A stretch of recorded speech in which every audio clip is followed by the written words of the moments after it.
You are listening to Grasslands Radio, CUZ-FM. And it is indeed an honour and a privilege tonight to have with me a co-mater of my own tribe, Mr. Wiremu Rothschild, the keeper of the poetry and oral tradition of our tribe. Wiremu, you've had a long interest in the preservation of whakapapa, is that right? Well, why don't you start off telling us a bit about yourself? Wiremu, it's okay. It's okay. Just relax, okay? Just... Well, it's just the red light. When it comes on, I get a bit witty, but I think I'll be all right now. So, Wiremu, you were talking about the whakapapa. Whakapapa? It's a ski field, isn't it?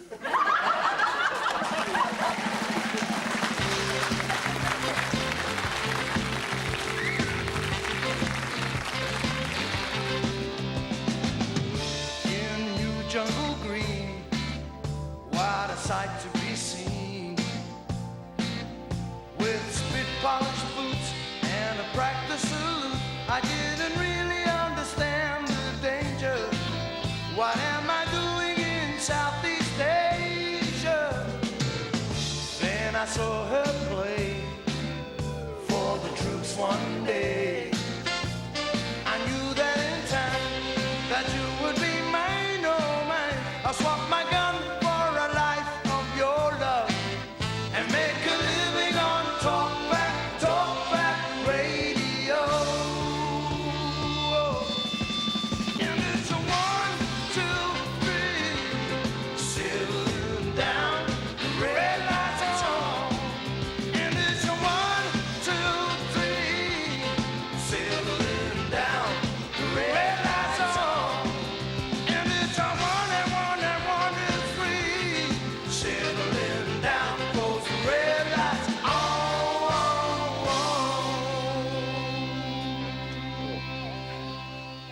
easier just to get these at the supermarket? No, the homemade ones are much better. Yeah, well, I can take or leave them. You don't like them. I can't stand them. Girls have never liked them. No, they hate them. So who in this house likes them? Greg. That's it. I'm on strike. The moon picked up its wicked skirts and tripped across the sky. The mane of Rangi Sky Father. I can't hack much more of this. Apparently he's very popular with the students. Yeah, so is cannabis, but I don't want that here either. They say he's a good poet. Oh, who says? Lydia. Yeah, well, she would, wouldn't she? No, I don't like it. I mean, he's 10 years older than her for a start. Oh, come on, Billy. I mean, they're not going to get married. They've only been out for a couple of beers. That's another thing. Have you noticed how much he drinks? You're exaggerating. Yeah, well, thanks for the beers, Bill. Where shall I dump these? Well, if you could just put them... Oh, that'll do. Yeah, I've got a reading at the Flying Jug. Nice meeting you, Mike. Well, the pleasure is all mine. Yeah, you got that right. If stars be jewels, your eyes would dot the mantle of a queen. Farewell.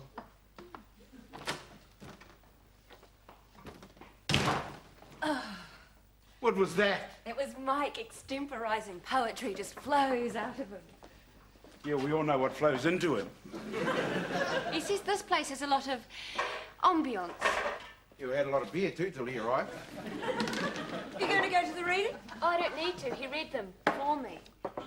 I helped him select some of his material. Material? What was all that stuff about Rangi the Godfather? Guy's about as merry as John Banks. He's Māori in his heart, Dad, in his wairua. James K. Baxter said that all Māoris are poets at heart. Oh, did he? So it follows that all poets are spiritually Māori. Oh, you try telling that to the Waitangi Tribunal. He's a friend of Sid Jackson's. Lydia, Colonel Gaddafi is a friend of Sid Jackson. Sid Jackson will lead us out of oppression. Later, Lydia. Look what he gave me. A jar of cabbage tree wine. I wish he'd have brought some cabbage tree wine instead of drinking all our beer. Dad, can't you think of anything except beer? If I can't have it, the next best thing is to think about it, isn't it? Well, why do you keep buying it? Well, time's sake, I suppose. And, of course, there's Greg's drinking problem. What? Well, he'd have a drinking problem if I didn't buy his beer. What's Mutton Bird Press when it's at home? It's a small Dunedin publishing house that specialises in poets. How come they're publishing him then? Oh, Dad, if you can't take it seriously. Hang on. Listen to this. Sunset bleeding, stretched like a hedgehog's entrails on tar seal. It's beautiful, such a graphic image. Hedgehog's entrails. Very short poem. It's a statement more than a poem. Ooh, statement. I suppose this is a statement too.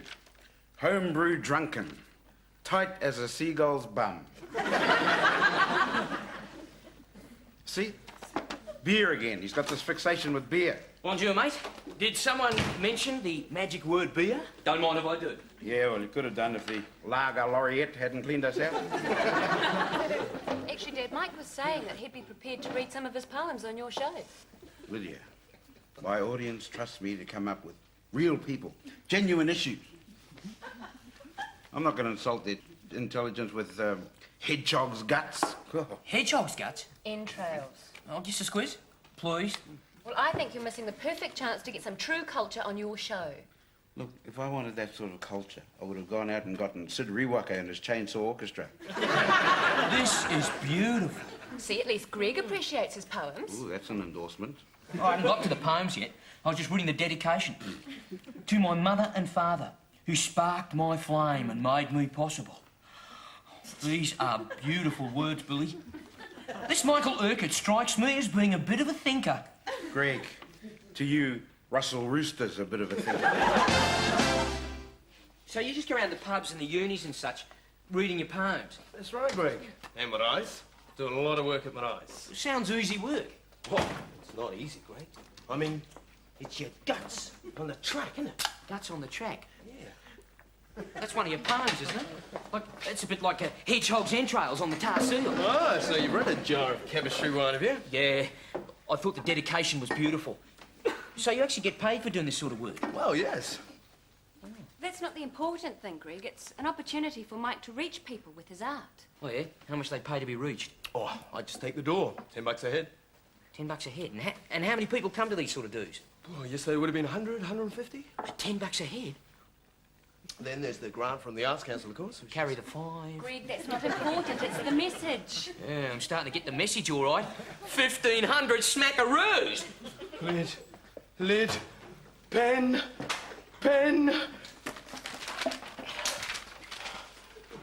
Oh, God! Have you done something, mate? Brilliant. The pigeon, full of miro berries, is easily snared in the autumn.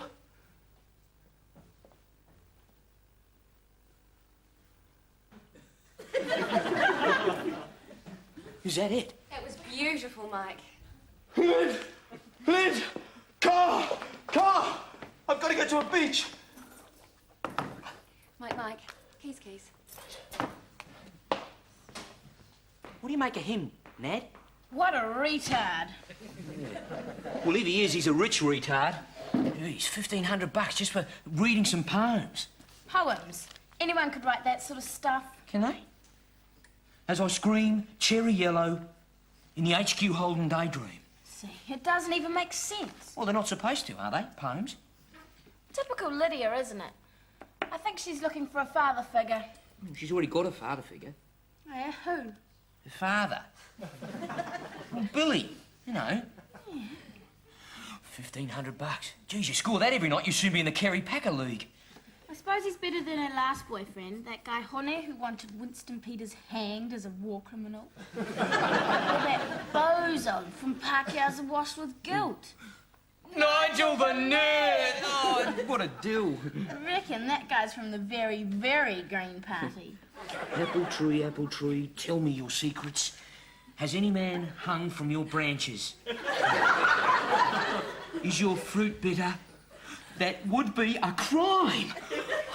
It's rubbish. Oh, hold on, Nadine, I just wrote that. Did you? Yeah. Read it again.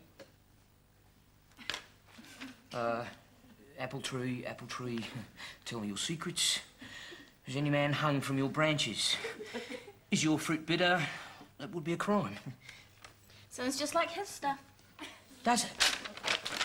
$1,500. Yeah. See you later, Poppet. You know, Dad, you should have had Mike on your show because now the national program, your competitor, have got him. Yes, it's marvellous news. A whole half hour on me on Hermione Featherston's show, The Living Arts. Oh, the living arts, yeah, we never missed that. Yes, I'm in between Mario Valdez, the Chilean monocyclist, and that woman who paints herself silver and rolls about on bits of polystyrene. Oh, you'd fit right in there then, Mike. Well, the polystyrene woman's not very good for radio, really. I think they're probably hoping I'll give her a bit of a build. I think I'll actually do the dishes. Mike's asked me to help him to select some pieces for the broadcast, Mum. Oh, You can all help if you like. Appreciate any comments, as long as they're favourable, of course. I thought I'd start with the estuary. Upright! Whispering at my window, cockle shells underfoot, pricking, pricking, pricking. Mike, might be quieter in the lounge. Ah, yes, but then you won't be able to hear. Oh, the sound will carry. Yes, but you'll lose a lot We'll from not... pretend it's on the radio. The living arts, right? Oh, righty-ho. Lyd, any chance of it? Beer, yes, I'll get you one. Oh, why don't you get two? Then it'll save you coming back again and again. Oh, cheers, Bill.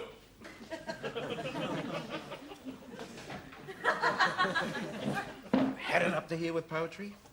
I mean, cockle shells underfoot. Pricking, pricking, pricking. Clock on the mantelpiece, ticking, ticking, ticking. What are you on about? I thought you were doing some poems. I was just finishing the line for you. Hey, don't talk to me about poetry. The last thing I want to hear is more poetry. Well, that's a shame, because that's what I came round to run by you. what have you been doing, Greg? Writing some poems. What for? For $10 a head, that's what for. I've decided that my future lies in becoming a performance poemtrist. I don't believe this. I do not believe this. Shh. Go on. I've called this one Regret. The wave caressed the sand, as I once caressed your hair with my hand, and it broke on my schemes the night I strangled the badger of dreams. Well, it's certainly different, Greg. It's quite good, really.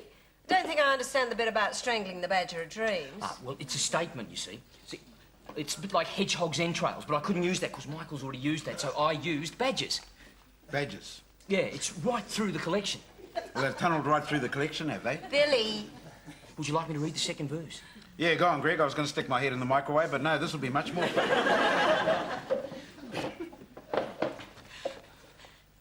The neon-splashed pavement confirmed my enslavement. On the night, I strangled... Ooh, that is thirsty work. Hi, Greg. Sorry. Oh, Greg's just written some poetry, Oh, Mike. they're not as good as yours, though, Michael. No, they wouldn't be, but please, Greg, carry on. Always interested in new work?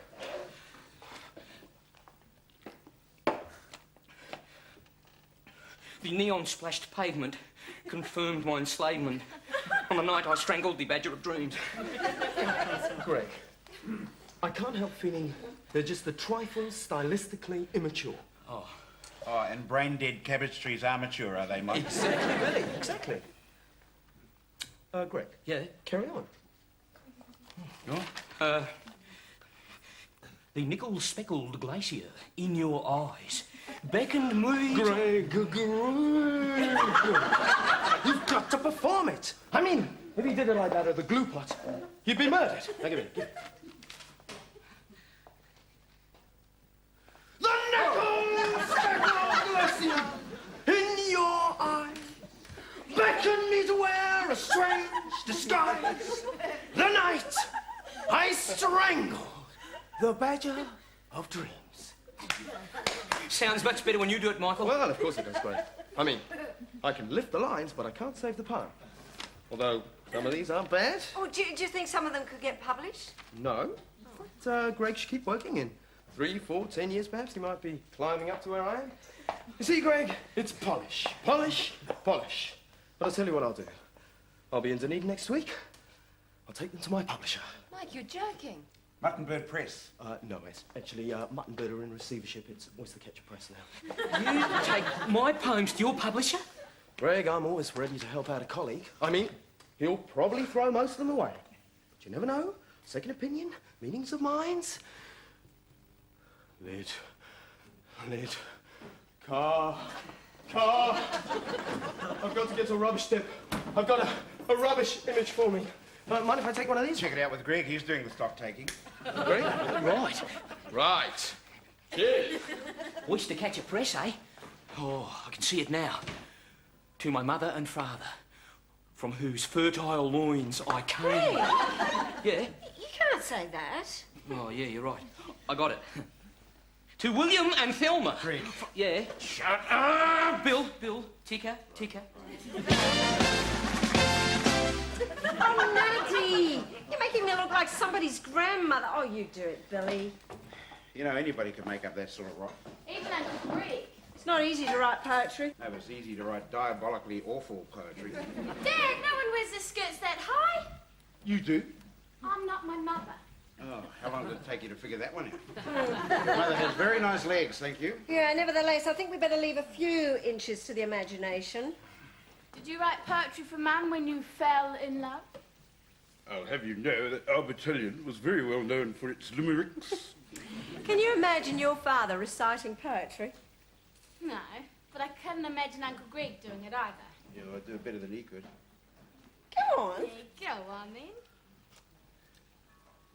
I found to my surprise that the sight of your sun-kissed thighs made my blood pressure rise the night I strangled Greg in my dreams. Here you are, you see, you can't do it. You haven't got an ounce of poetry in your soul. You wouldn't want me carrying on like some love-struck Wally, would you? Oh, I think every woman deserves at least one poem in her life. You want me to do your poem? Yeah.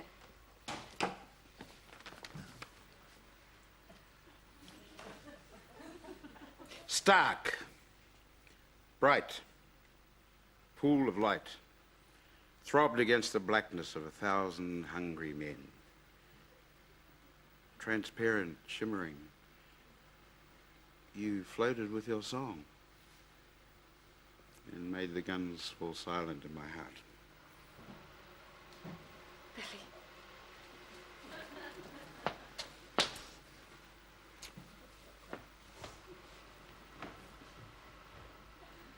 That was really good, Dad.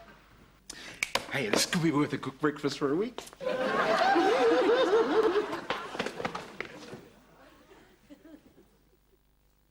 Are you coming, Billy? Shh, Mum.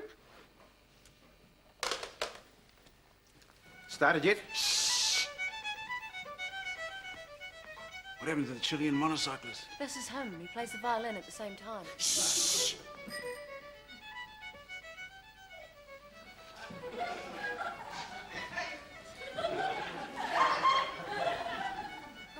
What are you doing? Hey?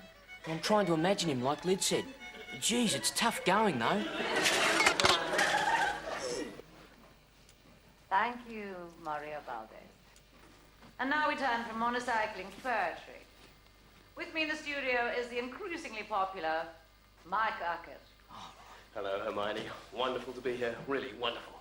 Now, you've got a new volume of poetry coming out shortly from Oyster Catch Press. No, actually. Oyster Catch is in receivership. It's being brought out by a new, dynamic, progressive company called Badger Press. You've chosen an unusual title. The Pigeon Full of Miro Berries. No, actually, that's been changed too. The new title is The Dream Badger. And tell me, Mike. Dream Badger? Hey, that's a bit like Badger of Dreams, isn't it? I first realized that I had a gift for poetry when I slept with my first English teacher. She rewarded me with a bound volume of Keats. And that inspired. Greg, he may be merely reworking and enhancing your thematic. And that'd be all right, would it? A poet is like a magpie, Greg. We shoot magpies in Australia. Dream Badger. The wave caressed the sand as I once caressed your hair with my hand. And it breaks on my schemes the night I strangled the badger of dreams.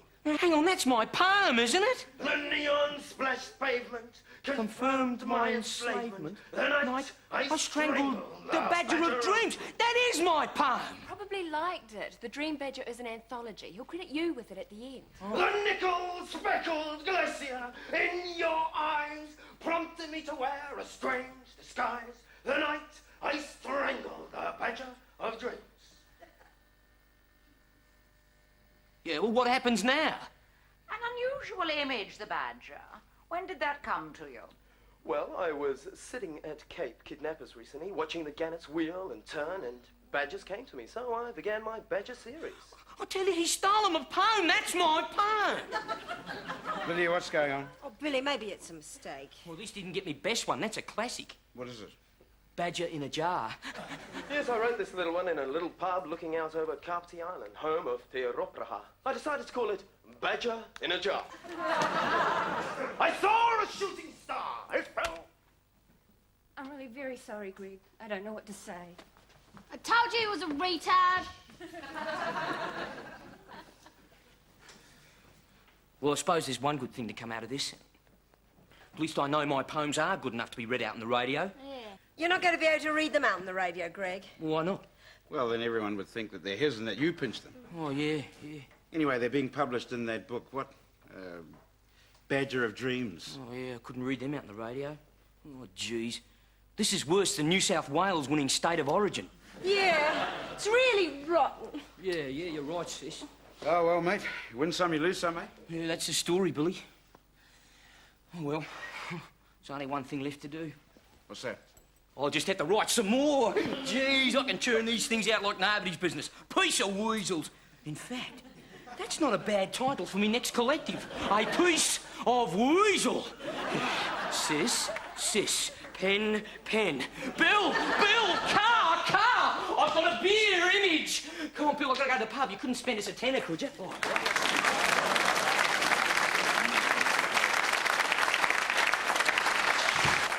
And that was the night that I strangled the weasel of my schemes.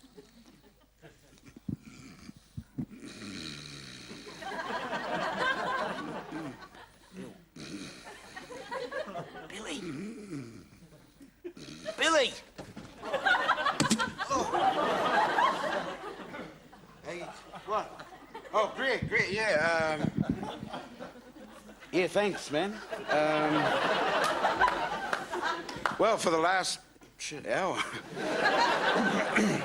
we've been listening to aspiring young poet Greg Reynolds, a man so tapped into Kiwi culture that he thinks Zinzan Brook's a magical stream. So, Mike, this forthcoming anthology of yours, A Piece of Weasel, that's being published by Badger Press, is that right? Oh, no. Badger Press actually went down the gurgler with that new book of theirs, The Dream Badger. I'm with an exciting new press called Wombat Press. In fact, I'd like you to read a new piece from that collective. Unfortunately, we're actually out of time, Greg, so if we... As I glanced up the mountains, I remembered the fountain... Thanks, Greg. The time now... Where the moonbeams danced on that day in July, and transfixed in the glimmer of the beer can's bright Thanks, shimmer. Greg. And I saw the reflections as I pulled on the ring.